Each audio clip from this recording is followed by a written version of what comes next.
ఎల్సెలా books వారి ప్రత్యేక Lent season పాడ్కాస్ట్కు స్వాగతం. ఈరోజు మన విశ్వాస పరీక్షల గురించి ఒక చిన్న కాని చాలా ముఖ్యమైన సారాంశాన్ని మనం చూద్దాం. అసలు ఈ లెంట్ సీజన్ అంటే శ్రమల దినాలు అచ్చం ఒక కుమ్మరి చక్రం లాంటిదండి. రాబోయే పునరుత్థానం పండుగ తోసం మన హృదయాలను సిద్ధం చేస్తూ ఇది మన కష్టాలను ఒక గొప్ప ఆధ్యాత్మిక మార్పుగా మారుస్తుంది. ఇక ఇందులో మనం గమనించాల్సిన 3 ముఖ్యమైన విషయాలున్నాయి.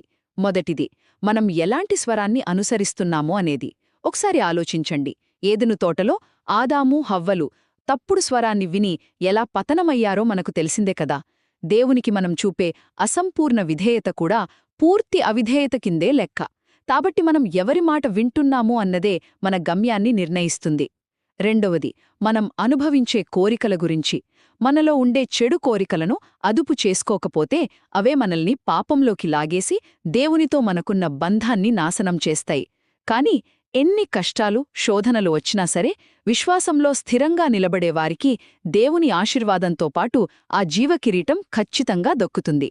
ఇక చివరిగా మనం హత్తుకునే విశ్వాసం. యేసుక్రీస్తుకు ఎంతో ఇష్టమైన శిష్యుడైన పేతురు కూడా ఒకానొక శోధనలో పడిపోయినప్పటికీ దేవుని అపారమైన కృప అతన్ని భయం నుండి ఎలా బయటకు తీసుకువచ్చిందో చూశాం కదా.